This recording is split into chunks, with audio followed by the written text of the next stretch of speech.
আসসালামু আলাইকুম। আজকের কথাগুলা সব মেয়েদের জন্য। বিয়ের পরপরই সংসারের গিন্নি হতে যাবেন না, কারণ এই সংসারটাকে তৈরি করেছেন আপনার শাশুড়ি।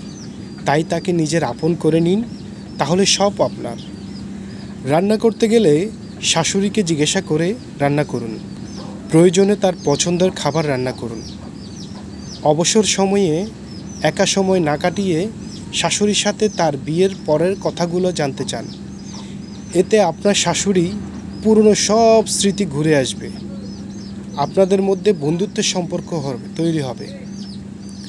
ভালো শাশুড়িদের কিছু ইসলামিক বই শাশুড়িকে উপহার দিতে পারেন, তাহলে অনেকটা উপকার হতে পারে। নিজের জন্য কিছু শপিং করতে গেলে শাশুড়ির জন্য কিছু কিনে আনুন, দেখবেন খুব খুশি হবে। শাশুড়ির সাথে একসাথে বসে খাওয়া দাওয়া করুন। শাশুড়ির চুলে তেল দিয়ে দেন, চুল আঁচড়িয়ে দেন। শাশুড়িকে শুনিয়ে শুনিয়ে আপনার মায়ের কাছে শাশুড়ির নামে ইনিয়ে বিনিয়ে প্রশংসা করুন, দেখবেন মন গলে যাবে। শাশুড়ি রেগে বকা দিলে চুপ করে থাকুন, দেখবেন রাগ কমে গেলে নিজ থেকে কথা বলবে, তর্কে জড়াবেন না।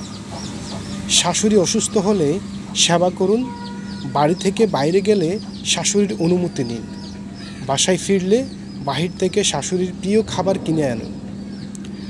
আশেপাশের মানুষের কাছে শ্বশুরের বাড়ি সবার সম্পর্কে প্রশংসা করুন, ইনশাআল্লাহ সবাই ভালোবাসবে।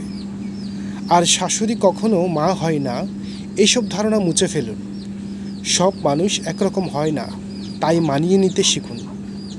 যদি ভালো লাগে আপনি কথাগুলো বাইরে ছড়িয়ে দিতে পারেন, বা শেয়ার করতে পারেন। আরেকটা বিষয় হলো, ভালোবাসা দিয়েই কিন্তু ভালোবাসা অর্জন করা সম্ভব, এটাই বাস্তব।